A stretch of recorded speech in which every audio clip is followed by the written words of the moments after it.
Hey, welcome back to Chase's Everything Shooting. Today's episode is I'm redoing some deer feeders. A buddy of mine gave me a couple of deer feeders for my hunting lease, and he says, hey, take them, use the parts, do whatever you need to do, and make them work. So I got them home, and as you can see, they're pretty rusty. The one we're looking at right now isn't really in too bad a shape. This one is, the outside looks really good, but if you look inside, it's really rusty and bad. So I'm going to take some of the parts off of this and use it. So the first thing I'm doing on the feeder that I'm going to rehab is taking off the wing nuts to take a look and see what's behind this little door. And as you can see, it is the programming face for the time and date and how long it runs and all that kind of stuff. So the scheduling clock. So I'm going to take this off of the barrel and go through it and make sure it's all working, and that we can rehab it, put it back together, and have a good working deer feeder. You may see the battery sitting over on the far side of the spreader. That one definitely is a dead battery, and so when I took it apart, I noticed and took it out, tested it, and it was really bad. So I'm going to have to order a new battery and get that going. So I got the programming panel off, and we see what's going on there. Next, I've got to make sure that this motor works inside the thrower, the spreader, because the spreader works with a motor inside there, and it turns that disc and it throws the corn out there. So what I'm doing here is taking some wire and putting a couple of slip-ins on one end and then bare wire on the other end in order to hook it up to a good battery that I have to be able to try to test the motor to make sure that it works. Wasn't sure if any of this works, and we just want to make sure before we put the feeder out there and it doesn't do anything. So we need to make sure that everything is going to work properly. And as you see, I'm hooking this thing up and trying to do this, and I made a mistake when I first started to do this. I had those special little clips on the end where it'd slide in, and then the bare wire I was doing for the battery. And of course I made a mistake, but I figured it out, and now we're on the right path and trying to make sure that this motor is actually going to work.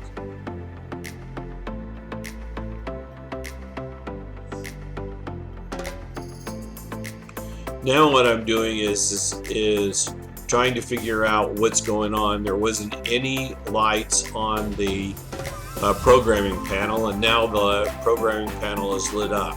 So obviously that little AA battery is giving power to the programming side of the clock and the scheduler. And of course I'm showing you the clock. You can't see it, but it actually has power, and that's what I'm trying to show you. So now I'm going to take the battery out and make sure that that's what how it really works. So now I know I have to have that battery in there in order to have the programmer work and the motor to work. Here I am trying to get it to do a little test spin, and I've hit it a few times and hit test and nothing's happening, and kind of wondering, is this thing bad or what? So I'm sitting here again trying to figure out how this little scheduler works, and I'm just kind of waiting. Is it going to work? Well, as I spin it, you can tell it's a little off, that the thrower is a little wobbly, so we'll have to figure that out. Oh, it works. Look at that. It just spun. So we know that the battery is feeding it and the motor is working. It did have a really bad whine to it when I first started it and did that. So now I'm putting some AMS oil, penetrating oil in there and seeing if it's going to help it. Now I'm looking down the back side of the thrower and making sure that the motor doesn't have any rust on it on the inside.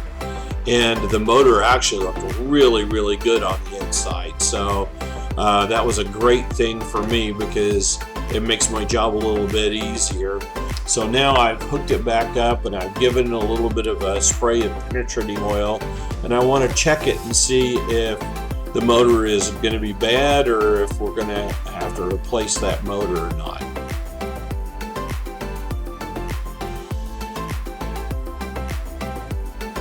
Well, I'm spinning it, but it's not doing anything.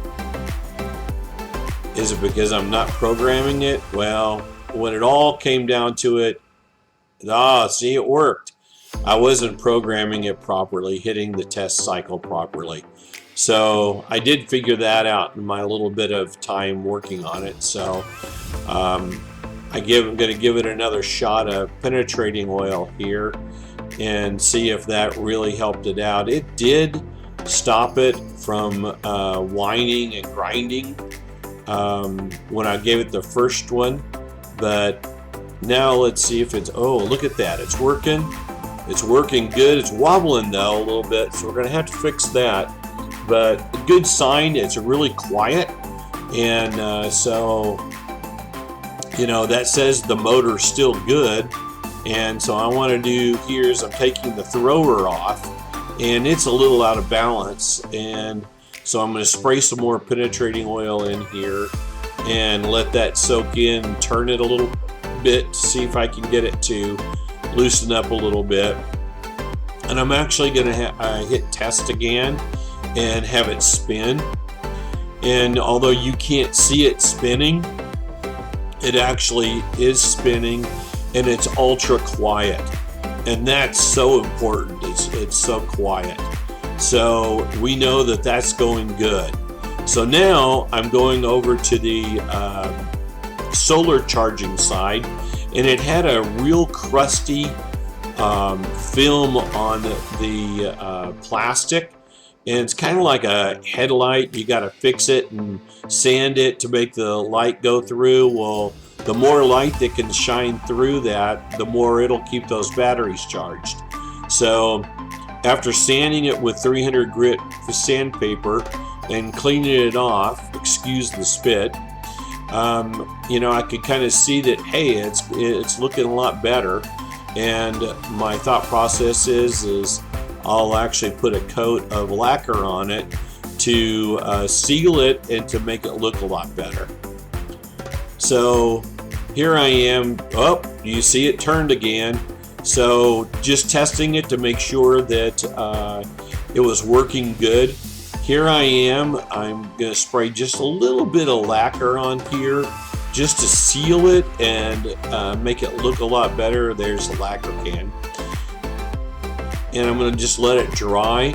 And once it dries, it will make it absorb a lot more of the sunlight, which will definitely help it charge. Now you can see it running, and what I did is I took the spreader off and I put it on my anvil, and I actually took a 1-inch diameter socket and I hammered it a few times, and that took a lot of the wobble out. There's a little wobble, but not much wobble left in it.